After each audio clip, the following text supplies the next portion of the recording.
말씀을 나누기를 원합니다. 이 고린도후서 9장에는요, 바울이 이 고린도 교회 성도들이 예루살렘 교회를 돕기 위해서 하나님께 드리는 이 연보가 어떤 의미가 있는가, 연보에 대한 원리와 복에 대해서 지금 기록을 하고 있습니다. 고린도 교회의 어려운 문제들이 다 해결이 되고 난 뒤에 예루살렘 교회를 돕기 위한 이 연보를 거두게 됩니다. 그리고 이 편지를 쓸 때에 바울은 어디 있었느냐? 에베소라는 곳에 있었어요. 그래서 에베소에서 있었기 때문에 이 아시아에 있는 모든 교회들이 연보를 하고 마게도냐에 있는 성도들에게 미리 헌금을 거둘 것을 얘기를 했다. 이런 내용입니다. 그래서 8장 9절에 연보에 대한 문제를 다루고 있습니다. 바울은 혹시나 돈 문제를 다루고 있기 때문에 오해를 피하기 위해서 성도가 연보를 해야 되는 원리들을 9장에도 다시 한 번 더 설명하게 되는 거예요. 그래서 9장 1절부터 5절까지 오늘 읽으신 내용은 디도와 증인들을 함께 보내어서 연보를 거둬야 된 그 이유를 설명을 합니다. 9장 1절, 2절 한번 다 같이 합독으로 읽어보겠습니다. 시작. 성도를 섬기는 일에 대하여는 내가 너희에게 쓸 필요가 없나니 이는 너희의 원함을 암이라. 내가 너희를 위하여 마게도냐인에게 아가야에서는 1년 전부터 준비하였다는 것을 자랑하였는데 과연 너희의 열심히 퍽 많은 사람들을 분발하게 하였느니라. 아멘. 1년 전부터 준비했다 그러죠. 1년 전부터. 그래서 여기 성도를 섬기는 1장에 보면요. 1절에 성도를 섬기는 이 일이 뭐냐면 이 예루살렘 교회를 위한 연보란 뜻이에요. 예루살렘 교회를 위한 연보를 하는 것이고 1년 전에 이미 고린도전서를 쓸 때에 이 연보에 대한 기록을 해놓았다. 그러면 고린도전서를 한번 찾아봐야 되겠죠. 고린도전서 16장 한번 찾아보겠습니다. 고린도서 16장 앞에 띄워오니까 한 번 더 읽으시면 되겠습니다. 16장 1절부터 3절까지 읽어보겠습니다. 시작. 성도를 위하는 연보에 관하여는 내가 갈라디아 교회들에게 명한 것 같이 너희도 그렇게 하라.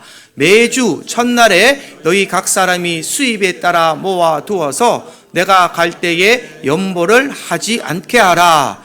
내가 이럴 때에 너희가 인정한 사람에게 편지를 주어 너희의 은혜를 예루살렘으로 가지고 가게 하리니. 아멘. 기록해놨죠. 1년 전부터 예루살렘에 가서 가기 전에 성도를 위하는 연보에 관해서 갈라디아 교회에게 명한 것 같이, 이 갈라디아 교회에게 먼저 명한 것 같이 너희도 고린도 교회도 이것을 그렇게 하라. 매월 첫째 주, 매주 첫날에 너희 각 사람이 수입에 따라 모아두어서 내가 갈 때는 더 이상 이 연보에 대해서 말하지 않게 하라 이 말이에요. 바울이 가자마자 또 오자마자 돈 내라 선분해라 이러면은 모양이 안 좋으니까 시험이 될 수 있으니까 미리 준비하라라고 말합니다. 그래서 여러분 헌금은요 미리 준비하는 겁니다. 할렐루야. 헌금은 교회에 와서 나 오늘 돈 안 찾아봤는데 이거 잘못된 자세입니다. 여러분 이해하시겠죠? 일주일 동안 계시면서 토요일이라도 금요일이라도 다 미리 준비해 놓으시고 성경책에 위에 다 뽑아놔서 주일날 하나님 앞에 헌금 드릴 거 준비하는 자세가 가장 올바른 자세다라는 것입니다. 그리고 마게도냐 이제 이렇게 돼서 말하고 난 후에 바울이 마게도냐에 거쳐 고린도에 헌금을 가지러 갔는데 미처 준비가 되어 있지 않고 헌금을 해야 되니 말아야 되니 하면서 이렇게 우왕좌왕하게 되면 바울이 하나님 앞에서 준비하지 않은 모습이 될 수 있기 때문에 미리 사람을 보낸다라는 말씀을 하게 됩니다. 4절 5절 우리 한번 다 같이 읽어보겠습니다. 시작. 혹 마게도냐인들이 나와 함께 가서 너희가 준비하지 아니한 것을 보면 너희는 고사하고 우리가 이 믿던 것에 부끄러움을 당할까 두려워하노라.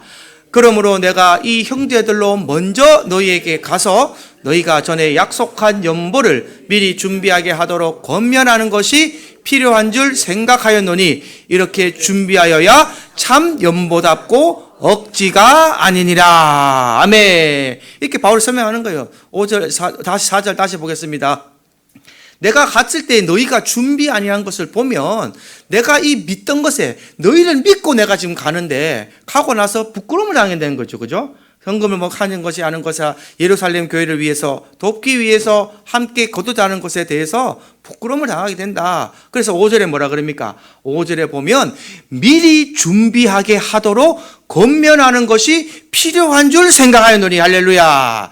미리 준비하는 것이 중요하다 이 말이에요. 미리 준비하는 거. 그래서 이렇게 미리 준비를 하여야 참 연보답고 억지가 아니다 이 말입니다. 억지로 하라는 것은 세상에서 뭐 할부값 내라갈 때 억지로 하죠. 카드값 내라갈 때는 막 독속 전화 오잖아요. 여러분들한테 카드 연체되면 어떻게 됩니까?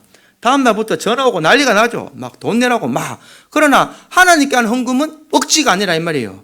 억지로 해서는 하나님께서 기뻐 받으시지 않습니다. 그래서 억지가 들어가면 안 된다라는 것을 준비합니다. 그래서 이 연보는요, 미리 준비하는 자세가 필요하다라는 것을 강조하는데, 연보라는 말을 정확히 이야기하면 이 복이라는 단어도 얘기할 수 있습니다. 복. 그래서 옛날 성경에 보면 단어의 번호 1번, 2번 매겨가지고 제일 밑에 보면은 그 번호에 대해서 해석한 거 나온 거 기억나시죠? 옛날 성경은 그런 게 있었습니다. 거기 옛날 성경에 보면 이 연보라는 말에 번호가 달려 있었고 밑에 보면 복이라라고 해석을 해놨어요.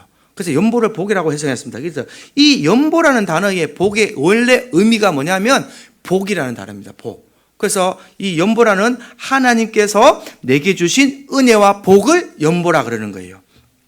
그래서 이것을 어떻게 하냐? 가난한 자들과 어려운 자에게 나누는 것, 이것을 바로 연보라고 한다. 그래서 여러분들 헌금 드리는 이것이 내가 교회에 드린 것이지만 가난한 사람들에게 나누고 또 어려운 사람에게 도와주는 것을 복을 나눈다라는 의미가 더 있다 이 말입니다. 그래서 헌금이라는 것은 복을 나눈다는 의미가 더 있다. 내게 주신 복을 따라서 형편에 맞게 준비하고 하는 것이 가장 중요하고 또 그 사람의 필요를 아시기 때문에 하나님이 그 흘러나온 은혜에 더 복으로 채워주신다는 의미가 바로 연보의 의미가 되는 겁니다. 그래서 6절에 이렇게 말하죠. 이것이 곧 적게 심는 자는 적게 거두고 많이 심는 자는 많이 거둔다 하는 말이로다. 아멘. 여러분 이 말을요 기도원감을 잘못 해석하고 있어요. 기도원감을 어떻게 해석하냐면 그래서 헌금 많이 하면 많이 거두고 헌금 적게 하면 적게 거둔단 말 들어보시죠, 권사님.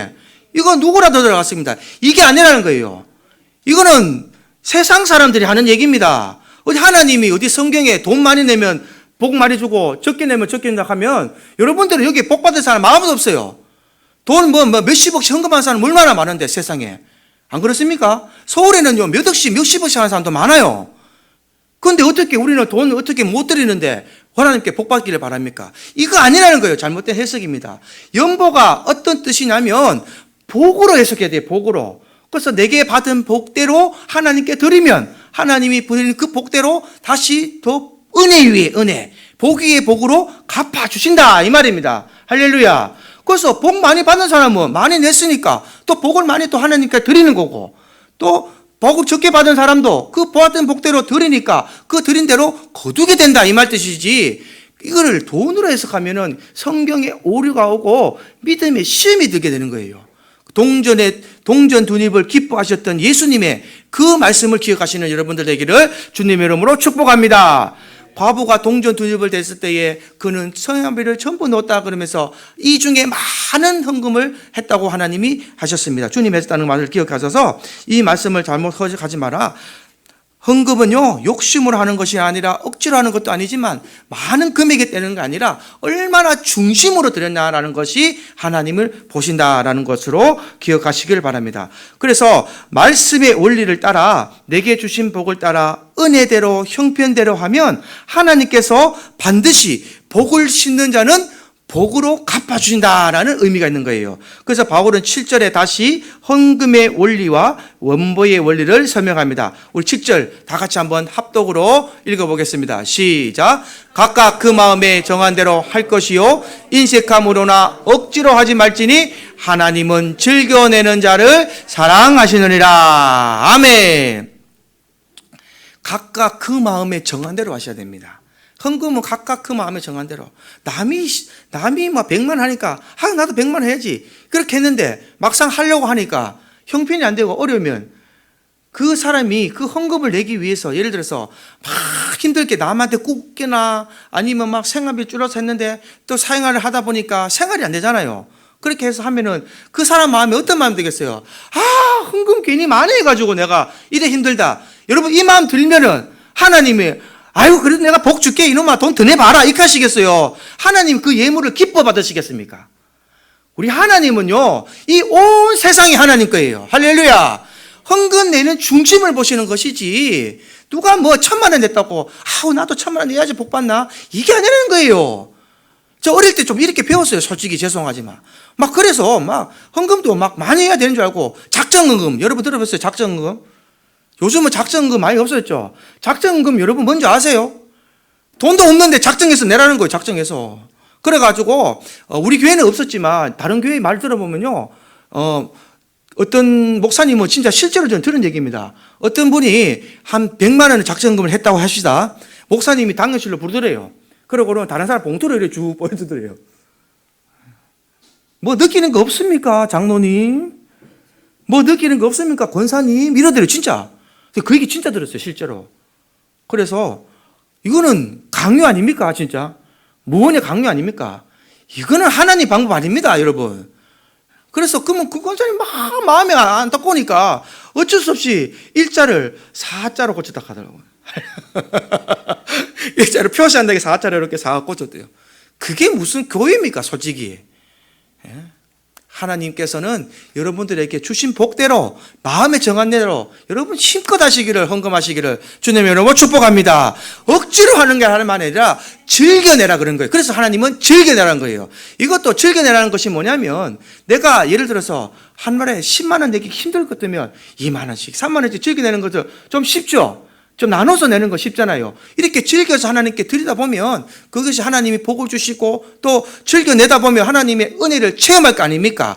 은혜를 체험하면 그때서도 늦지 않다 이 말이에요. 그때서 하나님께 드리는 것도 늦지 않다. 그래서 마음대로 정한 대로 해라. 그리고 각자 마음에 드리는 것이 가장 중요하다.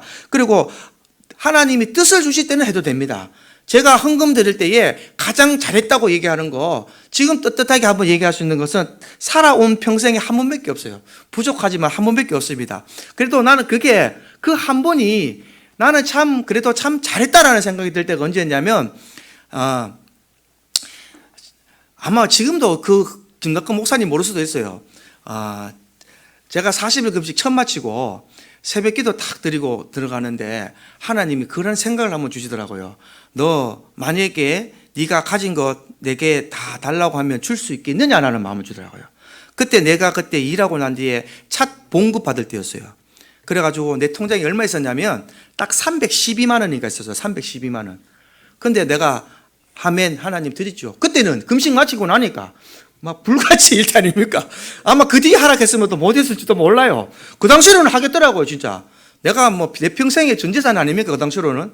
그 당시로 방황하다가 돌아와서 첫 모았는 그 월급인데 드릴 수 있냐고 묻더라고. 그래서 그때는요, 5만 원권이 없을 때에 뒤도 안 돌아보고 그 300만 원, 10만 원짜리 수표를 찾아가지고 무명으로 드렸어요, 한 번 딱. 그때 딱 한 번 그렇게 드렸는데, 그때 그 이후로 여러분들은 믿을지 안 믿을지 모르겠지만 그렇게 제가 물질을 어려운 적이 없습니다. 그때 이후로 제가 뭔가 통장에 돈을 모으기 시작했어요. 할렐루야. 그전에는요, 제가 항상 방탕한 생활을 하느라고 돈을 통장에 있지가 않아, 이상하게. 뭐 통장에 돈이 없어. 뭔가 내가 열심히 일을 하는데, 열심히 하는데 돈이 없어요. 뭐 옆구리에 빠져나가듯이 스스스 새는 거예요. 근데 그 날 이후로는요, 뭔가 돈이 좀 모이더라고, 제가. 예, 그걸 체험했습니다. 그래서 뭔가 뜻이 있을 때는, 하나님 할 때는 결단하지 말고 바로 순종하시고, 또 항상 평상시일 때 드릴 때는요, 하나님 앞에 이렇게 정한 대로 드리는 헌금을 더 경험하는 여러분들 되기를 주님의 이름으로 축복합니다. 그래서 헌금은요, 마음에 결정한 헌금은 인색함이나 억지로 하는 것이 아니라 즐겁게 드려야 된다. 할렐루야. 감사하는 마음으로 헌금을 드려야 된다라는 것이 오늘 포인트가 되겠습니다. 인색하다는 말이 뭐냐면요, 고통스럽다 이 말이에요. 한숨 쉰다. 돈 들여놓고 한숨 쉰다 이 말이에요. 내가 헌금 안 드렸으면 좀 이래 드린 들긴데 이런만 가지면 안 된다는 겁니다. 그래서 분수에 맞게 드려야 된다. 즐겨낸다. 즐거운 마음으로 내야 된다. 오늘 아까 제가 사랑의 교회 말씀드렸지만 그 사랑의 교회 그 지을 때에 교회가 규모가 좀 크더라고요. 진짜 큽니다. 그 서초동이라 그러면 서울에서 강남 중에서도 강남 노른자 땅이잖아요. 그죠? 그 땅값만 해도 여러분 평당 뭐 1억 갖고 그 땅 살 수 있을 것 같아요. 제가 볼 때는 평당 한 10억 이상 갈 것 같아요. 평당. 왜 이런 말을 드냐면 제가 옛날에 그 시내에 대구 시내에 트렌드마크라고 왜 그 네이처 그 자전거 바퀴 돌아가는 거 보셨죠? 자전거 바퀴 돌아가는 그 건물 보셨죠? 제가 옛날에 그 건물에 유리였다고 말씀드렸죠. 그 건물 유리였는데 거기 분양가가 1억 5천이었어요. 상가, 평당 분양가 시내에 새로 건물 지을 때 평당 1억 5천이면 10평 하나 얻으려면 15억 있어야 되는 거예요, 여러분. 15. 어마어마한 금액인데 서울 서초구 가니까 저도 서초구 처음 가봤는데 사랑의 교회 건너편이 바로 법원이더라고요. 바로 법원이에요. 그래서 막 화환을 쫙 세워놔서 뭐 누구 판사 하나 죽었다 하면서 막 그런 거 있잖아요. 그런 거 세워놨고 조금만 더 올라가니까 예수대 전당이더라고요. 그 노른자 땅에 교회가 우리 교회가 옛날 이 땅이 1000평이었죠. 한 10,000평은 되는 것 같아요. 10,000평. 그런데 두 건물이 이렇게 쭉 섰어요. 두 건물이.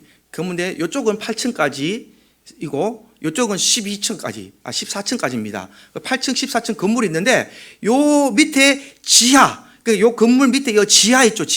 지하로 4층까지 내려가요. 지하로 4층까지. 이 지하가 본당이에요. 지하가 본당. 이 건물은 그냥 건물이고 여기는 뭐냐? 여기는 유치원부, 중등부실, 뭐 고등부실, 교회에 여러분 예식장 있는 거 봤어요? 예식장도 있고 뭐 오만 개 다 있어요. 교회에 레스토랑도 있고.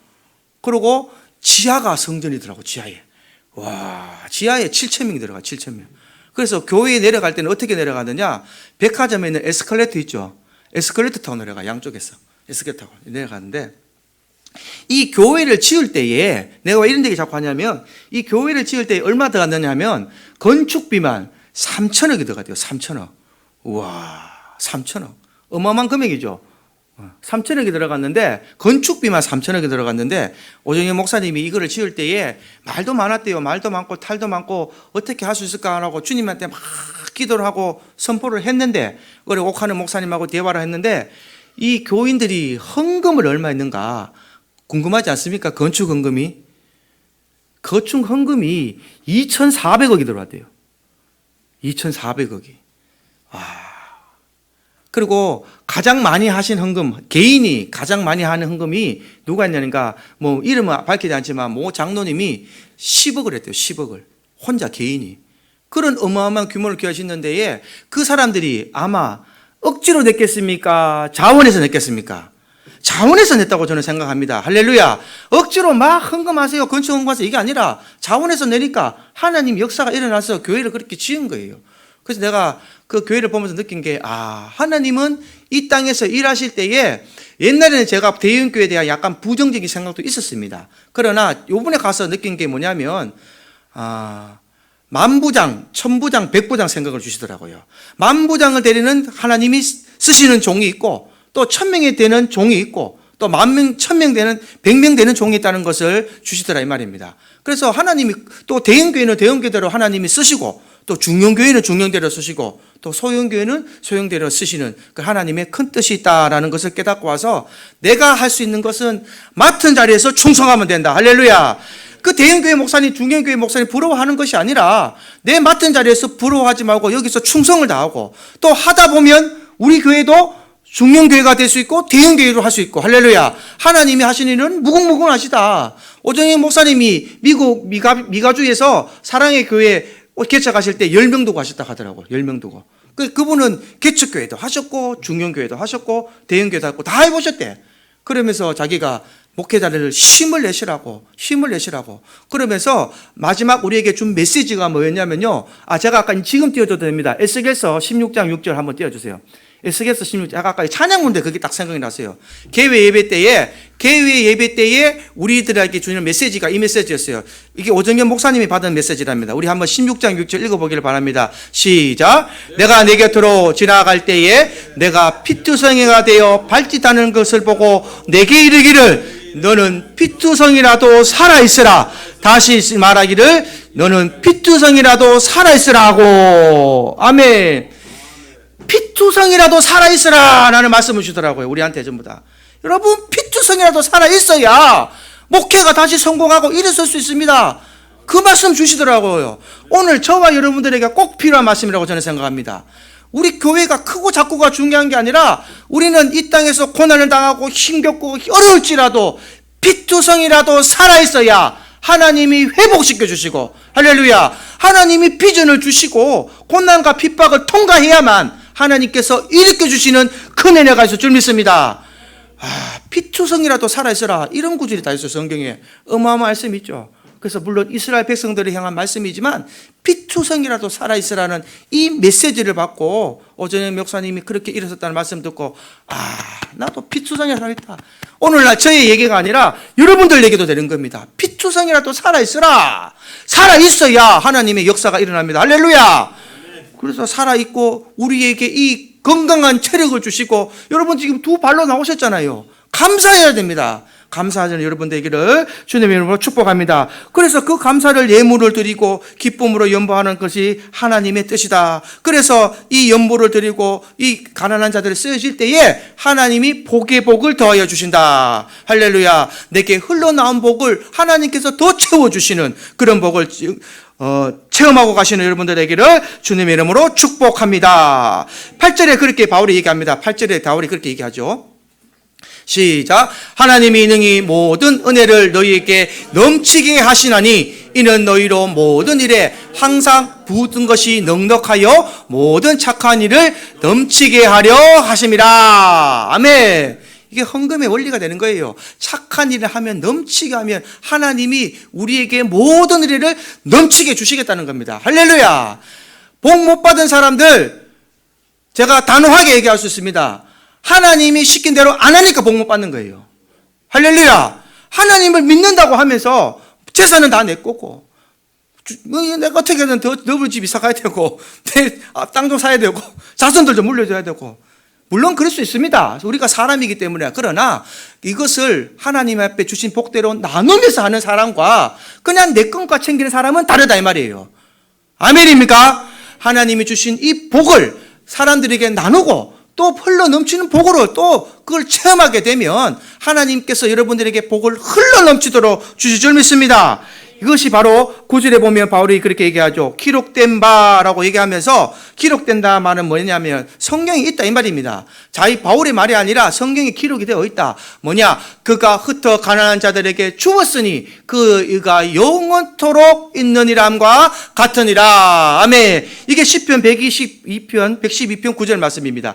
112편 9절 말씀 다 같이 한번 합독해 보겠습니다. 시작. 그가 재물을 흩어 빈궁한 자들에게 주었으니 그의 의가 영구히 있고 그의 뿌리 영광 중에 들리려다. 아멘. 보세요. 재물을 흩어서 빈궁한 자에게 주었더니만 그의 의가 영구히 있고 하나님의 의가 영원히 나타난다 이 말입니다. 그의 뿔이 영광 중에 들리려다. 뿔은 영광을 상징하잖아요. 영광 속에 들린다라는 말로 나오고 있습니다. 그래서 10절에 보면 씨를 뿌리는 농부에게 씨와 먹을 양식을 주시는 하나님께서 주신 것을 가지고 씨 뿌리듯이 흩듯이 나눠주면 너희의 의의 열매를 더하게 하신다라는 말씀도 하고, 그래서 성도들이 하나님께 감사를 하겠지만 고린도 교회 성도들에게도 감사를 하게 되는 말로 11절로 이어지고 있습니다. 우리 11절, 12절 다시 한번 읽어보겠습니다. 시작. 너희가 모든 일에 넉넉하여 너그럽게 연보를 함은 그들이 우리로 말미암아 하나님께 감사하게 하는 것이라. 아멘.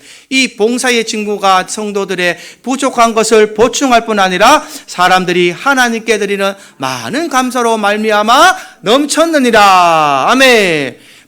감사를 받은, 제가 이번에 사랑의 교회에 가서 식사도 잘 대접받고 은혜도 많이 받고 오면 내가 사랑의 교회를 감사를 하잖아요. 하나님 사랑의 교회를 통해서 은혜를 회복해 주심을 감사합니다.